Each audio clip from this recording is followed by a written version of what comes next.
saiu pelo seguinte, deixa eu te falar. Agora eu falei muito. Pode começar.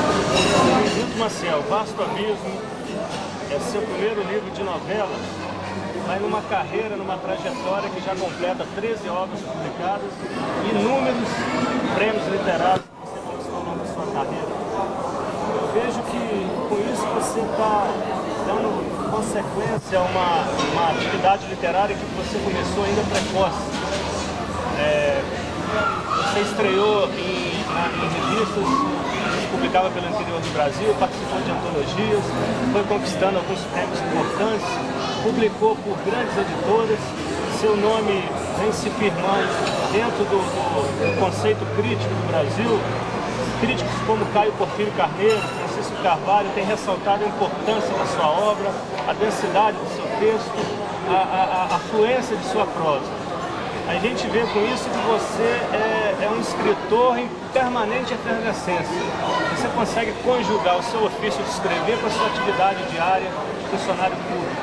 E como é ser escritor e ter esse permanente desejo de sempre escrever, de sempre renovar a escritura, num país que tem dado tão pouca importância à literatura e à leitura?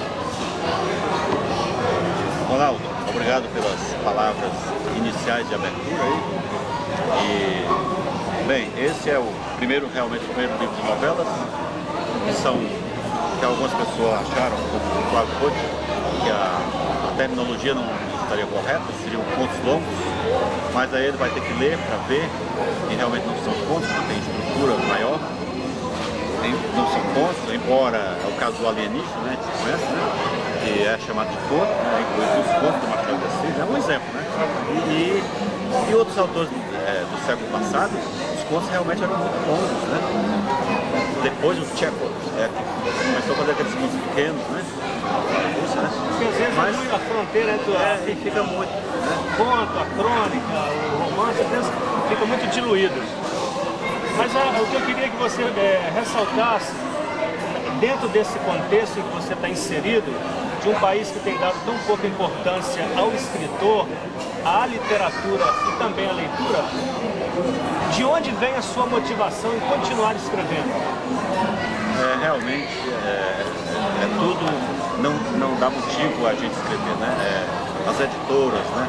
A distribuição, a mídia que não dá a importância que a literatura tem como arte, né? Como o teatro, o cinema, a importância que se dá é muito curta, muito pequena, mas a gente que se dedica a uma literatura, né? Quer continuar e tem aquela vontade, né? Aquele altruísmo também, aliado, né? ao talento. Às vezes, né? Acontece isso, né? Às vezes não sempre acontece, no seu caso, porque você é um autor que já nasceu visceralmente dedicado à literatura, né? E como você vê essa situação do escritor brasiliense? Infelizmente, o que a gente tem notado é que o fato de o escritor residir em Brasília pesa contra ele, contra a divulgação de sua obra, o fato de morar em Brasília. Esse estigma de Brasília ser a capital da República. Você não acha que pelo fato de você morar em Brasília e também outros grandes escritores que aqui estão, tem dificultado a divulgação da sua obra? Autores como você, Anderson Braga Horta, Emanuel Medeiros Vieira, Joanir de Oliveira, Oswaldino Marques, Cassiano Nunes. Você não acha que se vocês estivessem no eixo Rio-São Paulo, teria muito mais facilidade de a obra de vocês ser inserida no mercado editorial e que pesa contra vocês o fato de residir em Brasília, infelizmente? É como você falou, parece um estigma, né? A gente, porque mora em Brasília, e a maioria de nós é nascida em Minas, ou Ceará, ou Rio Grande do Sul, né? Dos escritores que têm mais tempo, né? Literatura. Os mais jovens, tem 20 anos que estão começando, né? Porque você é um autor nacional, você já publicou por grandes editoras, você já participou, você vem de uma geração, que é uma geração de muita efervescência criativa, que é essa geração que vem dos anos 60 para cá, que tem o Luiz Fernando Imediato, Rony Walter Jatobá, esse pessoal que surgiu da literatura de resistência. E eu vejo que de lá para cá muito pouca coisa nova tem surgido. vocês têm conseguido manter uma certa unidade e uma progressão na criação de vocês. Como você vê hoje esse fenômeno de banalização da literatura? Nós sabemos que hoje a literatura foi substituída de forma perniciosa por certos tipos de autoajuda, de esoterismo, de apelo à angiologia, etc. E tal. Como você vê essa transformação? Parece que a sociedade está querendo assimilar as coisas mais frugais e não as mais cerebrais, as mais densas, as mais psicológicas, como é a literatura que você faz e de outros tantos companheiros aqui no Brasil. O Emanuel fala muito desse tema, né, da banalização de tudo, né, da literatura, né.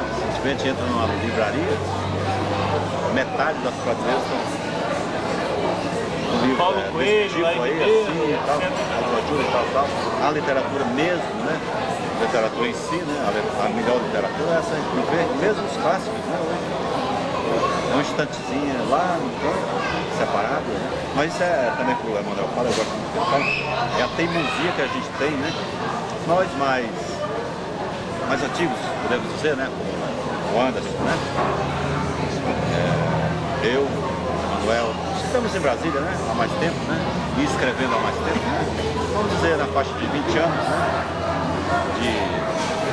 De militância literária. Vamos fazer militância, né? Revistas, aqui que você falou nisso, né? Verdadeiros pequenos operários. jornaizinhos, é o tempo do jornal mimeografado, que surgiram nas faculdades, nas lutas contra a ditadura, 64 em diante. A forma E altruísta aquilo ali de fazer mudou, literatura. né?